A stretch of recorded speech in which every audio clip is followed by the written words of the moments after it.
Dikutip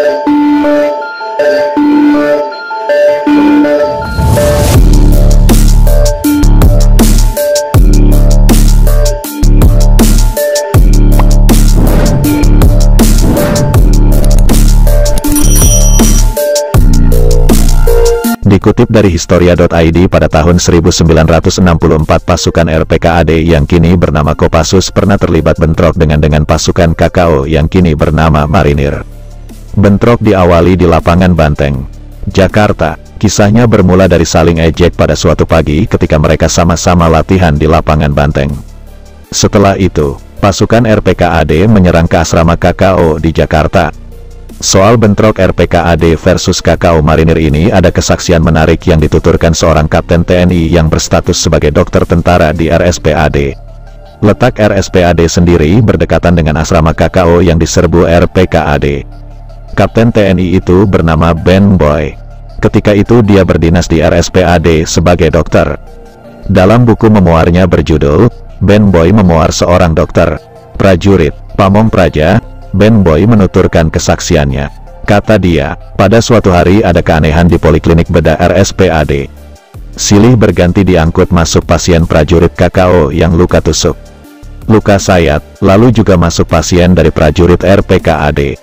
Saya tidak bertanya tentang keanehan itu, karena kebetulan itu pekerjaan saya sehari-hari. Pada masa itu, perkelahian antar prajurit merupakan peristiwa sehari-hari. Maka saya tidak perhatikan bahwa ada masalah besar bakal terjadi, kata Ben Boy. Sampai kemudian, kira-kira pukul 4 sore, saat Ben Boy mau melakukan ward round di bagian kebidanan di seberang kantor pusat, dia memergoki beberapa prajurit RPKAD merayap-rayap menuju asrama KKO, yang letaknya bersebelahan dengan RSPAD. Ternyata mereka adalah prajurit yang ikut terjun dengan saya di Irian Barat 16 bulan yang lalu, kata Ben Boy. Dengan rasa heran yang merayapi otaknya, Ben Boy pun bertanya kepada para prajurit RPKAD yang dikenalnya itu. Kenapa melakukan gerakan seperti mau siap menyerang? Mau kemana kamu? Tanya Ben Boy dengan berteriak. Seorang prajurit RPKAD menjawab, kepingin sesekali berkelahi di dalam kota. Dok, kita selalu disuruh berkelahi di hutan. Mendengar jawaban itu, Ben Boy terheran-heran. Buset, jawab Ben Boy sembari geleng-geleng kepala.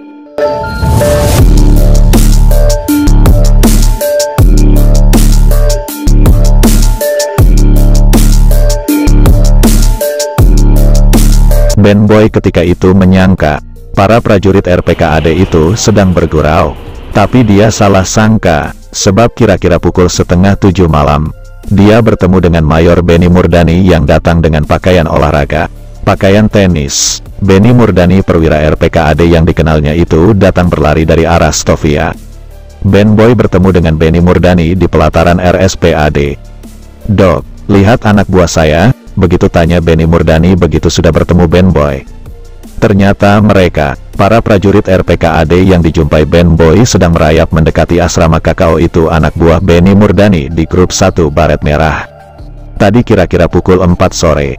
Mayor, ada apa? Jawab Ben Boy kepada Benny Murdani. Mereka mau berkelahi dengan prajurit KKO dan Cakrabirawa, kata Benny sambil menghilang dalam kegelapan maghrib. Begitu malam mulai gelap, kata Ben Boy, terjadilah tembak-menembak di samping RSPAD. Lewat pukul 7:30, pasien mulai mengalir masuk, antara lain seorang gadis dari mes kesehatan AD di Kompleks Siliwangi. Begitu diperiksa gadis itu telah meninggal. Pasien-pasien lain Ben Boy yang tangani sendiri. Dalam hiruk-pikuk pasien dan keluarga itu, tiba-tiba Kopral piket rumah sakit berdiri 4 meter di depannya. Hormat, mulai saat ini Kapten adalah kepala rumah sakit. Selanjutnya mohon petunjuk, kata si Kopral ditujukan kepada Ben Boy. Terang saja Ben Boy kaget. Kata Ben Boy, bayangkan, seorang Kopral melantik seorang Kapten, menaikkan pangkatnya menjadi Brigjen, dengan jabatan Karungkit kepala rumah sakit. Mari sini Kopral. Ben Boy pun memberi perintahkan si Kopral sambil mengambil 2 kertas resep stensilan yang masih kosong. Kopral, ini ada 2 pengumuman, yang satu kepada protokol atau rumah tangga istana. Yang satu lagi berupa pengumuman kepada Kepala Rumah Sakit Brigjen Dr. Partomo. Dokter-dokter bagian bedah dan kebidanan agar segera kembali ke rumah sakit. Siapapun yang sedang pidato, suruh berhenti dan membaca pengumuman itu. Kau keluar dari sini ke istana pakai ambulans ini. Nyalakan lampu dan sirene dari sini. Tembus pertempuran itu. Hanya tentara gadungan yang menembaki ambulans yang bertugas, kata Ben Boy tegas setengah berteriak. Sebagai tambahan informasi, kata Ben Boy. Pada saat itu di Istana Negara ada resepsi penutupan Kongres Ikatan Dokter Indonesia yang dihadiri Bung Karno. Mendengar perintahnya, si Kopral sigap memberi hormat. Siap, kerjakan, kata si Kopral Piket. Lalu dia berangkat menembus pertempuran melalui Jalan Katedral sampai Istana Negara. Tidak tanggung-tanggung, yang sedang berpidato adalah Bung Karno. Presiden diminta berhenti sebentar untuk membaca pengumuman saya yang kedua.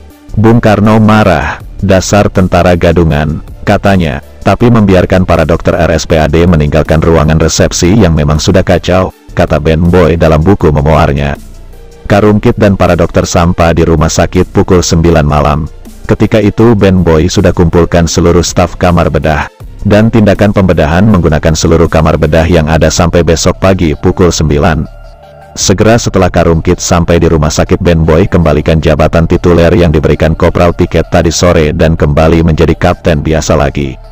Pada saat saya menulis memoir ini, pikiran saya tertuju pada Kopral itu, yang mempunyai sense of hierarchy, sense of duty, sense of leadership, dan sense of crisis. Dia tahu ada krisis, harus ada pemimpin untuk mengatasi krisis itu.